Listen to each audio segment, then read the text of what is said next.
Hello दोस्तों, मैं हूं मिथिलेश वर्मा। आपका स्वागत है हमारे चैनल में। तो आज हम बात करने वाले हैं उस मुकाबले के बारे में जो मुकाबला कल बांग्लादेश और इंडिया ए के बीच खेला गया था। मुकाबला काफ़ी अच्छा चल रहा था और मुकाबला खेलते खेलते मुकाबला पहुंचा सुपर ओवर तक। और सुपर ओवर में क्या होता है, हमारे इंडिया के बल्लेबाज ओपनिंग करने आते हैं। पहली बॉल पर पहला विकेट और दूसरी बॉल पर दूसरा विकेट और मुकाबला समाप्त। तो भाई साहब, मेरे मन के अंदर एक सवाल गूंज रहा है, बल्कि वैभव सूर्यवंशी और प्रिंस आर्या जैसे बल्लेबाज बैठे हों तो जितेश शर्मा को आना जरूरी था। चलो खैर छोड़ो, फिर भी वन डाउन पर वैभव सूर्यवंशी या प्रिंस आर्या का जाना जरूरी था या नहीं। तो भाई साहब, मेरे मन के अंदर बस यही सवाल गूंज रहा है कि इस टूर्नामेंट का सबसे बेस्ट बल्लेबाज वैभव सूर्यवंशी जैसा बल्लेबाज अगर बैठा हो तो ओपनिंग में नहीं तो वन डाउन में भेजना बहुत जरूरी होता है। चलो खैर छोड़ो, हार जीत तो चलती रहती है। पाकिस्तान और बांग्लादेश को काफी समय से जीत नहीं मिली है तो एंजॉय कर लेने दो। पाकिस्तान और बांग्लादेश को हम लोगों ने इतना हराया और हर वक्त हराया कि हर टूर्नामेंट में हराया, तो खैर उन्हें ही एंजॉय कर लेने दो। कोई बात नहीं, जीत और हार तो चलती रहती है। हम लोगों ने सदैव जीतना सीखा है, लेकिन आज हार गए कोई बड़ी बात नहीं है।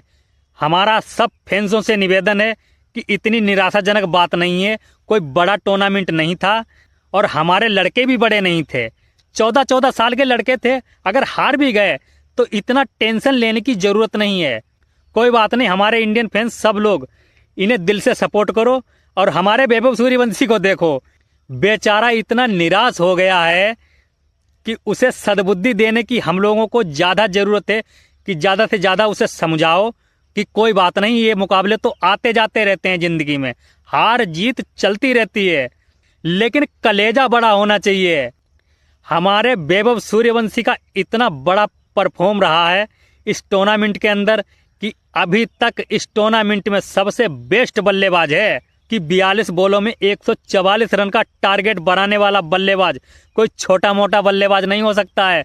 भाई साहब, वैभव सूर्यवंशी बहुत अद्भुत बल्लेबाज है, बहुत तगड़ा बल्लेबाज है। आज वैभव सूर्यवंशी के लिए लाइक और सब्सक्राइब रुकने नहीं चाहिए, क्योंकि हमारे वैभव सूर्यवंशी जैसा बल्लेबाज हर युग में पैदा नहीं होता है। तो भाई साहब, जो युग आने वाला है उसमें हमारा वैभव सूर्यवंशी और अभिषेक शर्मा की जोड़ी दिखेगी। तो इन दोनों की जोड़ी के लिए तो भाई साहब लाइक और सब्सक्राइब रुकने नहीं चाहिए, क्योंकि ये दोनों बल्लेबाज अपने आप में अद्भुत बल्लेबाज हैं।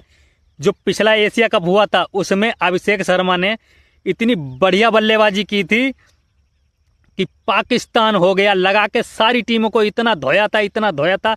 जिस दिन ये दोनों अगर ओपनिंग करने आएंगे तो भाई साहब उस दिन का नज़ारा, उस दिन का आंखों से देखा हुआ नज़ारा कुछ और ही होगा और स्कोर बोर्ड भी कुछ और होगा। जो स्कोर बोर्ड आज देखते हैं वो स्कोर बोर्ड कुछ और है, जो ये दोनों ओपनिंग करने आएंगे वो स्कोर बोर्ड और होगा। भाई साहब, जब ये दोनों ओपनिंग करने आएंगे तो वो यही सोचें कि बॉल हम डालें तो डालें कहाँ।